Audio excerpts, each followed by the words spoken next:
பெருமை எனக்கு சேரும். ஹalleluya, ஹalleluya. அதனால I tell you, don't give credits to யாரும் உங்களை ஆசீர்வதிச்சாங்கன்னு சொல்ற மாதிரி யாருக்கும் உங்க வாழ்க்கையை கொடுக்காதீங்க. அது உங்க மாமனாரா இருக்கட்டும், உங்க மாமனார் ஒரு கார் வாங்கி கொடுத்தா நீங்களே வச்சுக்கோங்க சார்.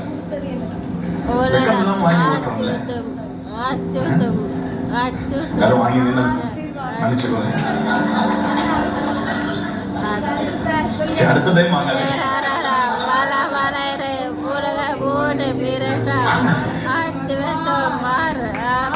அவர் மாமனார் ஆசீர்வதிச்சாரு கையை சுட்டி காட்டக்கூடாது. கட்டணம் ஆசீர்வதிச்சாரு, அந்த பேர் புகழ் அவருக்கு மட்டும் தான் போகணும். ஆபிரகாம் லோத்தை மீட்டு கொண்டு வரும்போது பல தேசத்தின் சொத்தையும் மீட்டு கொண்டு வந்தான். 5 ராஜாக்கள் 4 ராஜாக்கள் யுத்தம் பண்ணது அது ஒரு சம்பவம் இருக்கும் வீட்டுல. இவன் போய் எல்லாரையும் மீட்டு வரான்.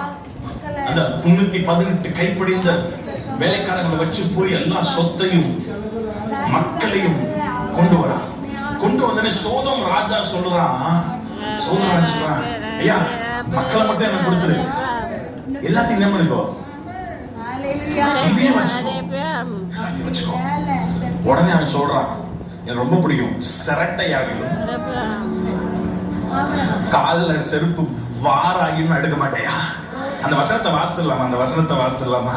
ரொம்ப நல்லா இருக்கும். என்ன பாருங்க அவனுக்கு ஒரு வைராக்கியம்.